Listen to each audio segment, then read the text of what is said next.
Welcome all of U. നമ്മൾ ഒരു പുതിയ ടോപ്പിക് ഇന്ന് തുടക്കം കുറിക്കുകയാണ്. Assessment of trust.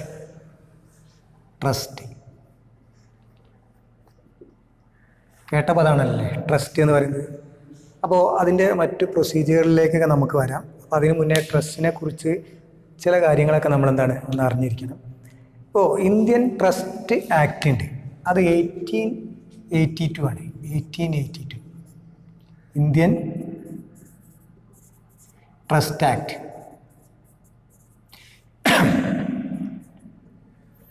അപ്പോൾ ഇതാദ്യം പറയാനുള്ള കാരണം എന്താ വെച്ചാൽ, ഈ ട്രസ്റ്റ് എന്ന് പറയുന്ന സംഭവം ഉണ്ടല്ലോ, ഇത് പെട്ടെന്ന് പൊട്ടിമുളച്ചിട്ടുള്ളൊരു പ്രതിഭാസമല്ല എന്ന് പറയുന്നത്. ഇപ്പോൾ നമ്മൾ 2021 നിൽക്കുന്നത് അല്ലേ. 1882 എന്തുണ്ട്, ട്രസ്റ്റ് ആക്ട് നിലവിൽ വന്നിട്ടുണ്ട്. അപ്പോൾ 2021 1882 കുറച്ച് എത്ര ഉണ്ടാവും, ഏകദേശം 139 ഇയർ. അപ്പോൾ ഒരു 130 കൊല്ലം ബാക്ക് അവിടെ എന്തുണ്ട്, ട്രസ്റ്റ് എന്ന് പറയുന്ന ഒരു ആക്ട് തന്നെ നിലവിൽ വന്നിട്ടുണ്ട്. നമുക്ക് ഊഹിച്ചാൽ അറിയാം. അപ്പം എന്താണ്, ആ ആക്ട് നിലവിൽ വരുന്നതിനും എത്രയോ വർഷം മുമ്പ് അപ്പം എന്തുണ്ടായിട്ടുണ്ടാവും, ട്രസ്റ്റുകൾ ഉണ്ടായിട്ടുണ്ടാവും. അപ്പോൾ ആ ട്രസ്റ്റുകളൊക്കെ ഒരു നിയമവിധേയമായിട്ട് പോവുക, അതിനു വേണ്ടിയിട്ടാണ് ആക്ട് പലപ്പോഴും വരുന്നത് അല്ലേ. സോ ആദ്യമായിട്ട് പറയാനുള്ളത് അതാണ്, ട്രസ്റ്റ് എന്ന് പറയുന്നത് ഒരുപാട് വർഷങ്ങൾക്ക് മുൻപേ ഉണ്ടായിരുന്ന ഒരു സംഘടനാ സംവിധാനം തന്നെയാണ്.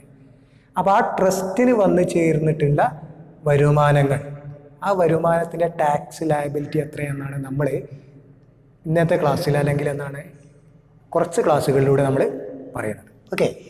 അപ്പോൾ ഇന്ത്യൻ ട്രസ്റ്റ് ആക്ട് 1882. ഇനി കുറച്ച് കാര്യങ്ങൾ മനസ്സിലാക്കേണ്ടത് വെച്ചാൽ, നമ്മൾ ഇപ്പോൾ പഴയ കാലത്തുള്ള ടെമ്പിൾ, അമ്പലങ്ങൾ, ക്ഷേത്രങ്ങളിൽ, അതുപോലെ വലിയ വലിയ ഫാമിലിയൊക്കെ ഉണ്ടാവും. അപ്പോൾ ഇവരുടെ കയ്യിലൊക്കെ കണ്ടമാനം ഭൂസ്വത്തുകൾ ഉണ്ടായിട്ടുണ്ടായിരുന്നു. അപ്പോൾ ഇതൊക്കെ എന്താണ്, അവരുടെ ഒരു കാലശേഷം ഇതൊന്നും എന്താണ് അന്യാധീനപ്പെട്ട് പോകരുത്. അപ്പോൾ അതിനൊക്കെ വേണ്ടിയിട്ട് അന്ന് അവരെന്ത് ചെയ്യുന്നുണ്ട്, ട്രസ്റ്റുകളൊക്കെ രൂപീകരിച്ചിട്ടുണ്ട്. ഓക്കെ. അപ്പോൾ ഈ യഥാർത്ഥത്തിൽ ഇപ്പോൾ ഒരു സപ്പോസ് ഫോർ എക്സാമ്പിൾ സിമ്പിളായിട്ട് പറഞ്ഞിട്ടുണ്ടെങ്കിൽ, ഒരു ഗ്രാമം, ഇതൊരു ഗ്രാമമാണ്. ഇവിടെ ഒരുപാട് ആളുകളുണ്ട്, താമസിക്കുന്നുണ്ട്. ഓക്കെ. നൂറുകണക്കിന് ആളുകൾ താമസിക്കുന്ന ഒരു ചെറിയ ഗ്രാമമാണ്. പക്ഷെ അത് വളരെ എന്താണ്, അവിടുത്തെ ആളുകളൊക്കെ വളരെ എന്താ പറയുക, ലോ ഇൻകം പീപ്പിൾസ് എന്ന് വേണമെങ്കിൽ, വളരെ ദാരിദ്ര്യം ഉള്ള ഒരു നാടാണ് ആയിരിക്കും. അല്ലെങ്കിൽ പല കാരണങ്ങളാലും വളരെ അടിത്തട്ടിൽ നിൽക്കുന്ന ഒരു ഗ്രാമീണ ഒരു മേഖലയാണ്. അപ്പോൾ അവിടുത്തെ കുറച്ച് ആളുകൾ, കുറച്ച് പൈസ ഉള്ള ആളുകൾ എല്ലായിടത്തും ഉണ്ടാവുമല്ലോ അല്ലേ. അപ്പോൾ കുറച്ച് ആളുകൾ എന്ത് ചെയ്യാണ്, ഒരു ഗ്രൂപ്പ് ക്രിയേറ്റ് ചെയ്തു. എന്തിനു വേണ്ടിയിട്ടാണ്, ഈ ഒരു നാട്ടിലുള്ള, ഈ ഗ്രാമത്തിലുള്ള ആളുകളുടെ അഭിവൃദ്ധിക്ക് വേണ്ടിയിട്ട്, അവർക്ക് ഭാവിയിൽ എന്തെങ്കിലും പ്രയോജനപ്പെടുത്തുക എന്ന ഒരു ലക്ഷ്യം വെച്ചുകൊണ്ട് അവിടെയുള്ള കുറച്ച് ആളുകൾ സംഘടിപ്പിക്കുകയാണ്, ഒരു ഗ്രൂപ്പ് ക്രിയേറ്റ് ചെയ്യാണ്. അതിനെ ഒരു ട്രസ്റ്റായിട്ട് നമുക്ക് എന്ത് ചെയ്യാൻ പറ്റും, രൂപീകരിക്കാൻ പറ്റും. അപ്പോൾ ട്രസ്റ്റ് രൂപീകരിക്കുക എന്ന് പറഞ്ഞിട്ടുണ്ടെങ്കിൽ എല്ലാവർക്കും ഓടിച്ചെന്നാണ്ട് ട്രസ്റ്റ് ഉണ്ടാക്കാൻ പറ്റുമെന്നല്ല പറഞ്ഞത്.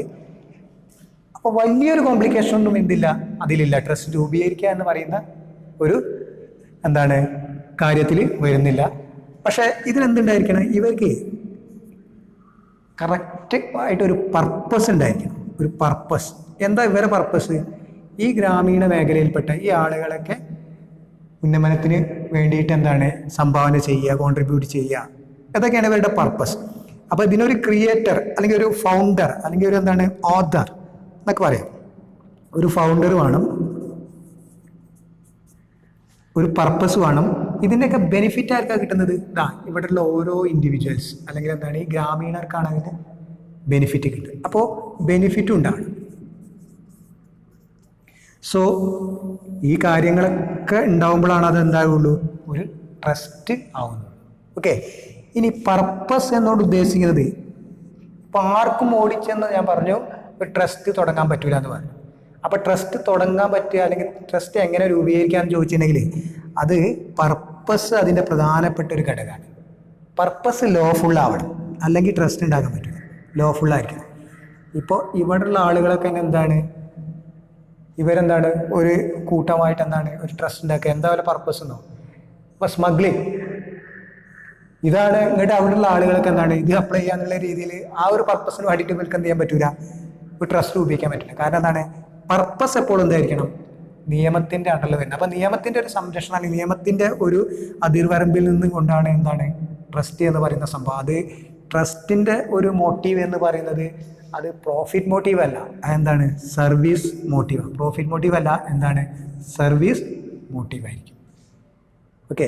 എന്നാലോ ഈ ട്രസ്റ്റിൽ പെട്ട അംഗങ്ങളുണ്ടല്ലോ, ഇവർക്ക് പേഴ്സണൽ പ്രോപ്പർട്ടീസ് ഒക്കെ ഉണ്ടായിരിക്കാം. അതൊരിക്കലും എന്തിന്റെ പ്രോപ്പർട്ടി അല്ല, ട്രസ്റ്റിന്റെ പ്രോപ്പർട്ടി അല്ല. ഇപ്പൊ ഇതിലത്തെ ഈ ചെങ്ങായിക്ക് എന്താണ് ഒരു ബിൽഡിംഗ് ഉണ്ട്, അപ്പൊ ആ ബിൽഡിംഗിൽ നിന്ന് കിട്ടുന്ന വരുമാനം ഇയാൾക്ക് തന്നെയാണ്, അത് ട്രസ്റ്റിന്റെ വരുമാനമായിട്ട് പറയില്ല. അപ്പോൾ അത് ഏതൊക്കെയാണ് ട്രസ്റ്റിന്റെ വരുമാനം, ഏതൊക്കെയാണ് ട്രസ്റ്റിന്റെ വരുമാനം അല്ലാത്തത്, ഈ കാര്യങ്ങളൊക്കെ കുറിച്ചിട്ട് ഇതിന് മൊത്തത്തിൽ എന്താണ് ഒരു ഡീഡ് ഉണ്ടായിരിക്കും. പാർട്ണർഷിപ്പ് ഡീഡ് പോലെ എന്തുണ്ടായിരിക്കും, ട്രസ്റ്റിനും ഒരു ഡീഡ് ഉണ്ടായിരിക്കും. ഓക്കെ. അപ്പോൾ നിങ്ങൾക്ക് എന്താണെന്ന് ഇപ്പോൾ മനസ്സിലാവേണ്ടത് ട്രസ്റ്റ് എന്നുള്ളത്. ഇപ്പോൾ സാധാരണഗതിയിൽ ഇപ്പോൾ ക്ഷേത്രങ്ങളുടെ ഒക്കെ കാര്യത്തിൽ പറയുകയാണെങ്കിൽ, ക്ഷേത്രത്തിലെ എന്താണ് പ്രതിഷ്ഠ ഉണ്ടല്ലോ, ആ ഗോഡിൻ്റെ പേരിലായിരിക്കും, ആ ദൈവത്തിൻ്റെ പേരിലാണ് എന്ത് ചെയ്യുക, അവിടുത്തെ ട്രസ്റ്റൊക്കെ രൂപീകരിക്കുക. അപ്പോൾ എന്താണ് ആ ട്രസ്റ്റ് രൂപീകരിച്ച ആളുകൾ അല്ലെങ്കിൽ എന്താണ് ട്രസ്റ്റത്തെ മെമ്പേഴ്സ്, അവരുടെ കാലശേഷവും അതെന്ത് ചെയ്യുന്നുണ്ട്, അത് നടന്നു പോകും, ട്രസ്റ്റ് നടന്നു പോകും. അപ്പോൾ ആ ട്രസ്റ്റ് എന്ന് പറയുന്ന സംഭവം അല്ലെങ്കിൽ ട്രസ്റ്റിന്റെ പ്രോപ്പർട്ടീസ് അതൊക്കെ ഏതിൻ്റെ പേരിലാണ്, ആ ദൈവത്തിൻ്റെ പേരിലാണ് വരുന്നത്. അപ്പോൾ ടെമ്പിളിൻ്റെ കേസിലൊക്കെ അങ്ങനെയാണ്. അതിൻ്റെ ഓണർ ആരായിരിക്കും, ഓണറുടെ ഗോഡാണ് കേട്ടോ.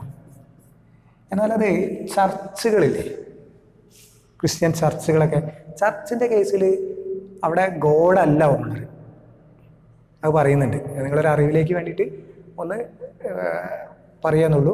ചർച്ചിൻ്റെ കേസിലൊക്കെ എന്താ വെച്ചാൽ സാധാരണഗതിയിൽ എന്താണ് നിലവിൽ ഒരു വ്യക്തി എന്താ ഉണ്ടായിരിക്കണം, ഒരു ഓണറായിട്ട് വന്നുകൊണ്ട് പിന്നീട് അതിലേക്ക് എന്താണ് ഈ ഒരു പ്രോപ്പർട്ടീസ് കയ്യിലേക്ക് ലയിപ്പിക്കുകയാണ് ചെയ്തത്. അല്ലാതെ ഗോഡ് അതിൻ്റെ ഓണറായിട്ട് വരുന്നില്ല. അത് എന്താണ് ടെമ്പിൾ, ഇപ്പോൾ ഞാൻ പറഞ്ഞ വെച്ചാൽ ഹിന്ദു ദേവാലയങ്ങളൊക്കെ തന്നെ, അതിൻ്റെ കേസിലൊക്കെ ഏതാണ് നമ്മളെ അതിൻ്റെ ഓണർ എന്ന് പറയുന്നത് ഗോഡ് എന്നുള്ള രീതിയിലാണ് വരുന്നത് അത്രേ. ഓക്കെ. സോ അത് ജസ്റ്റ് ഒന്ന് അറിവിലേക്ക് വേണ്ടി പറഞ്ഞതുള്ളൂ. അപ്പോൾ ഈ പ്രോപ്പർട്ടി എന്ന് പറഞ്ഞാൽ ചർച്ചിൻ്റെ പ്രോപ്പർട്ടി എന്ന് പറയുന്നത് എന്താണ്, അത് തന്നെയാണ് ട്രസ്റ്റിൻ്റെ പ്രോപ്പർട്ടി എന്ന് പറയുന്നതിൽ ആ ചർച്ചിൻ്റെ പ്രോപ്പർട്ടി അത് തന്നെയാണ്. പക്ഷേ എന്താണ് അത് ആര് ക്രിയേറ്റ് ചെയ്യണം, ചർച്ചിൻ്റെ പേരിൽ ക്രിയേറ്റ് ചെയ്യാൻ പറ്റില്ല, ട്രസ്റ്റ് ക്രിയേറ്റ് ചെയ്യാൻ പറ്റില്ല എന്ന് പറഞ്ഞത്. വേറൊരു പേരിലോ മറ്റോ ക്രിയേറ്റ് ചെയ്തിട്ട് പിന്നീട് ചർച്ചിൻ്റെ ഈ പ്രോപ്പർട്ടി ആയിട്ട് എന്താണ് ഈ ട്രസ്റ്റ് പ്രോപ്പർട്ടിയൊക്കെ മാറ്റുക എന്നുള്ളതാണ്. ഇങ്ങനെയാണ് സാധാരണ ചെയ്യുന്നത് എന്നാണ് പറയുന്നത്. ഓക്കെ. സോ ഈ ട്രസ്റ്റ് എന്ന് പറയുന്ന സാധനം ഇപ്പോൾ തുടങ്ങുന്നതായിട്ട് ബന്ധപ്പെട്ട് നമ്മൾ പറഞ്ഞു, ഈ രീതിയിലൊക്കെ നമുക്ക് എന്താണ് കുറച്ച് ആളുകൾക്ക് എന്താണ് കൂടി ചേർന്നിട്ട് ഗ്രൂപ്പ് ഓഫ് പീപ്പിൾ അവർക്ക് എന്താണ് മറ്റുള്ളവരുടെ നന്മയ്ക്ക് വേണ്ടിയിട്ട് എന്താണ് അവർ സംഘടന രൂപീകരിക്കുക, അതിനെ ട്രസ്റ്റ് ആക്കി നമുക്ക് എന്താണ് ഈ 1882 ട്രസ്റ്റ് ആക്ട് പ്രകാരം നമുക്ക് എന്താണ് അതിനെ രജിസ്റ്റർ ചെയ്ത് കൊണ്ടുവരിക ചെയ്യാം. ഓക്കെ. ദെൻ മറ്റൊരു കാര്യം മനസ്സിലാക്കേണ്ടത് വെച്ചിട്ടുണ്ടെങ്കിൽ, ഇത് നിങ്ങൾ രൂപീകരിച്ചിട്ട് നിങ്ങൾക്ക് ഏത് സമയത്തും ആണെങ്കിൽ എന്താണ് ഇതാണ് ഒഴിവാക്കാനും പറ്റില്ല. കാരണം വെച്ചിട്ടുണ്ടെങ്കിൽ എന്താണ് ഈ ട്രസ്റ്റിന് ഒരുപാട് പ്രോപ്പർട്ടീസൊക്കെ ഉണ്ടായിരിക്കും. ട്രസ്റ്റ് പ്രോപ്പർട്ടീസ് എന്നതിന് പറയാം. എനിക്ക് വരാട്ടോ, അതിലേക്ക് വരാം. ഇതിൻ്റെ പൊതുവായിട്ടുള്ള കുറച്ച് കാര്യങ്ങൾ പറഞ്ഞതിന് ശേഷം അതിലേക്ക് വരാൻ വെച്ചിട്ടാണ്. ഇപ്പോൾ ഫോർ എക്സാമ്പിൾ ഇപ്പോൾ അമൃതാനന്ദമയി, അപ്പോൾ ഇതിൽ എന്താണ് അവർക്ക് ഒരുപാട് സ്കൂളുകൾ അല്ലേ, ഹോസ്പിറ്റൽ, ഇതൊക്കെ ഇതിൻ്റെ പ്രോപ്പർട്ടീസായിട്ട് വരുന്നുണ്ട്. ഇതൊക്കെ ഒരു ട്രസ്റ്റായിട്ടാണ് അവർ നടത്തിക്കൊണ്ടുവരുന്നത്, ഒരു ട്രസ്റ്റ്. അപ്പോൾ എന്താണ് ഒരു സുപ്രഭാതത്തിൽ ആ ട്രസ്റ്റ് പിരിച്ചു വിടുകയാണെന്ന് പറഞ്ഞിട്ടുണ്ടെങ്കിൽ അതിൻ്റെ കീഴിൽ ഒരുപാട് ആളുകൾ അങ്ങനെ എംപ്ലോയീസ് വർക്ക് ചെയ്യുന്നുണ്ട്. അപ്പോൾ അവരൊക്കെ എന്താണ് അവരുടെ ഒരു ജീവിത വരുമാനം എന്ന് പറയുന്ന കാര്യങ്ങൾ അതൊക്കെ നിൽക്കുകയാണ് അല്ലേ. സ്കൂളുകൾ, ഹോസ്പിറ്റലുകൾ, അതുപോലെ എന്താണ് വണ്ടികൾ, വാഹനങ്ങൾ, ഇതൊക്കെ ട്രസ്റ്റിൻ്റെ പ്രോപ്പർട്ടീൻ്റെ അണ്ടറിൽ വരുന്നതാണ്. അപ്പോൾ ഇതൊക്കെ എന്താണ് ഒരു സുപ്രഭാതത്തിൽ നമുക്ക് എന്താണ് ഇത് നിർത്തിവെക്കാനൊന്നും പറ്റില്ല. അപ്പോൾ അതിനെന്ത് വേണം, അതിന് നിയമത്തിൻ്റെതായിട്ടുള്ള സാധ്യത വേണം. അതായത് കോടതി ഉത്തരവുണ്ടെങ്കിൽ മാത്രമേ അത്തരത്തിൽ നമുക്ക് എന്താണ് തുടങ്ങിയ നമ്മളാണെങ്കിൽ കൂടി അത് പിരിച്ചുവിടുക എന്ന് പറഞ്ഞിട്ടുണ്ടെങ്കിൽ അതിനുള്ള അധികാരം നമുക്കില്ല. അതിനെന്ത് വേണം, കോടതിയുടെ എന്ത് വേണം, അതിനുള്ള അനുമതി വേണം. സാധാരണഗതിയിൽ എന്താ വെച്ചിട്ടുണ്ടെങ്കിൽ ഇത് പിരിച്ചു വിടുകയാണെങ്കിൽ എങ്ങനെയാണ് ചെയ്യുക വെച്ചിട്ടുണ്ടെങ്കിൽ സമാനമായിട്ടുള്ള ട്രസ്റ്റുകൾ ഉണ്ടാവും, അതിലേക്ക് ലയിപ്പിക്കുകയാണ് അത്ര ചെയ്യാറ്. അല്ലാതെ ഇതാണ് പിരിച്ച് ഒക്കെപ്പാടെ കെട്ടിക്കൂട്ടാൻ പറ്റില്ല എന്നാണ് പറയുന്നത്. കാരണം എന്താണ്, ഇതിന് അണ്ടറിൽ അപ്പോൾ ഒരുപാട് ആളുകൾ അവിടെ ഉണ്ട്. ഇതിൻ്റെയൊക്കെ ഒരു മോട്ടീവ് എന്ന് പറഞ്ഞാൽ സർവീസ് മോട്ടീവാണ്, പ്രോഫിറ്റ് മോട്ടീവ് അല്ലല്ലോ. ട്രസ്റ്റത്തെ ഈ ആളുകൾ തുടങ്ങി ഇവർക്ക് തന്നെ ഗുണം കിട്ടാൻ വേണ്ടിയിട്ടല്ല ഇത് ചെയ്യുന്നത്. ഇതിൻ്റെ ബെനിഫിഷ്യറീസ് എപ്പോഴും ഔട്ട്സൈഡ് പേഴ്സൺ അല്ലെങ്കിൽ അതാണ് പുറമുള്ള ആളുകളായിരിക്കാനാണ് കൂടുതൽ അവരായിരിക്കും. ഓക്കെ, സോ ഇതൊക്കെ ഇങ്ങനെയൊക്കെയാണ് എന്താണ് ട്രസ്റ്റ് എന്ന് പറയുന്ന സംഭവം നിങ്ങൾക്ക് എന്താണെന്ന് ഏകദേശം മനസ്സിലാവും. ഇപ്പം സാധാരണഗതിയിൽ ചില കോളേജുകളിൽ ട്രസ്റ്റായിട്ടാവും രൂപീകരിച്ചിട്ടുണ്ടാവുക. ഓക്കെ, ചില എന്താണ് റിലീജിയസ് ആയിട്ടുള്ള ചില സംഘടനകൾ ട്രസ്റ്റിൻ്റെ രീതിയിൽ വരാറുണ്ട്. ഓക്കെ, അങ്ങനെ ഒരുപാട് സംഭവങ്ങൾ സംഘടനകളൊക്കെ എന്താണ് ട്രസ്റ്റുകളായിട്ട് രൂപീകരിച്ചിട്ടുണ്ട്. എന്തുകൊണ്ടാണ് ഈ ട്രസ്റ്റായിട്ട് രൂപീകരിച്ചാലുള്ള ട്രസ്റ്റായിട്ട് രൂപീകരിച്ച് കഴിഞ്ഞിട്ടുണ്ടെങ്കിൽ ഇൻകം ടാക്സിൽ ഇവർക്കൊക്കെ വരുമാനത്തിന് ടാക്സ് കൊടുക്കണം. പക്ഷേ ഇൻകം ടാക്സിൻ്റെ കേസിൽ വരുമ്പോൾ ട്രസ്റ്റുകൾക്കൊക്കെ ഒരുപാട് എക്സംഷൻസ് ഉണ്ട്. ആ എക്സംഷനൊക്കെ എന്ത് ചെയ്യാൻ പറ്റും, ഇവർക്ക് അനുഭവിക്കാൻ പറ്റും ട്രസ്റ്റിന്. ഓക്കെ, പക്ഷേ ട്രസ്റ്റ് എന്ന് പറയുമ്പോൾ എന്തായാലും അവനാൻ്റെ എന്തിനു വേണ്ടിയിട്ടല്ല, അഭിവൃദ്ധിക്ക് വേണ്ടിയിട്ടുള്ള മറ്റുള്ളവരുടെ ഉന്നമനത്തിന് വേണ്ടിയിട്ടാണ്.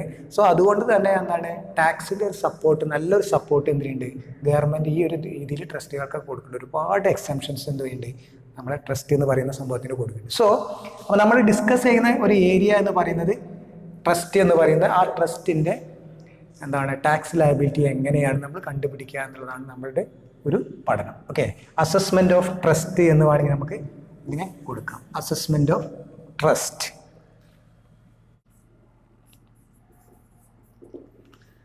സാധാരണഗതിയിൽ ഈ ട്രസ്റ്റ് എന്നൊക്കെ പറയുന്നത് ഇപ്പോൾ section 11 to 13 charitable or religious institution or religious institution.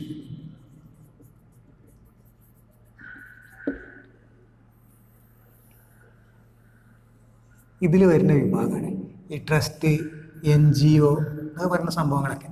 ഇതിൽ നമുക്ക് പഠിക്കാനുള്ള എന്താണ് ഈ ഭാഗമാണ്. ഇതിലാണ് നമ്മൾ കോൺസെൻട്രേറ്റ് ചെയ്യുന്നത് ട്രസ്റ്റ് എന്ന് പറയുന്നത്. അപ്പോൾ ട്രസ്റ്റ് എന്താണെന്ന് നമ്മളിപ്പോൾ പറഞ്ഞു. ട്രസ്റ്റ് എന്ന് പറയുന്നത് ക്രിയേറ്റ് ചെയ്യുന്ന വ്യക്തിയാരാണ്, ട്രസ്റ്റർ എന്ന് വേണമെങ്കിൽ പറയാം. ഒരു ഫൗണ്ടർ ഇതിലൊക്കെ ഉണ്ടായിരിക്കണം ട്രസ്റ്റിന്. ഓക്കെ, പിന്നെ അദ്ദേഹം കൂടി ഉൾപ്പെട്ട ഒരു ടീം, അതാണ് ട്രസ്റ്റി എന്ന് പറയുന്ന വിഭാഗം. ഇവരാണ് ഈ ട്രസ്റ്റിൻ്റെ ഈ പ്രോപ്പർട്ടി കാര്യങ്ങളൊക്കെ മറ്റുള്ളവർക്ക് വേണ്ടി കൈകാര്യം ചെയ്യുന്ന വ്യക്തികൾ. ഓക്കെ, അപ്പോൾ ട്രസ്റ്റ് എന്ന് പറയുന്നത് എന്താ, എങ്ങനെ പറയാം നമുക്ക്? ട്രസ്റ്റ് എന്ന് പറഞ്ഞിട്ടുണ്ടെങ്കിൽ ഒരു കൂട്ടം ആളുകൾ എന്താണ് കൂടിച്ചേരുകയാണ്, അതിനൊരു പർപ്പസ് ഉണ്ടായിരിക്കും, കറക്റ്റായിട്ടൊരു മീനിങ് ഫുൾ ആയിട്ടുള്ള പർപ്പസ്. ഓക്കെ, അതിനുണ്ട് ലക്ഷ്യമുണ്ട്, അതിന് ബെനിഫിഷ്യറീസ് എന്ന് പറയുന്ന വിഭാഗം ഉണ്ടായിരിക്കും. ഓക്കെ, അപ്പോൾ നമുക്ക് അതിലേക്കൊന്ന് വരാം. ഇനി ഇന്ത്യൻ ട്രസ്റ്റ് ആക്ട് എന്നാണ് 1882. ഇത്രയും കാര്യങ്ങൾ ജസ്റ്റ് ഒന്ന് മനസ്സിലാക്കുക. ഇനി നമുക്ക് നോക്കാം. ഓക്കെ.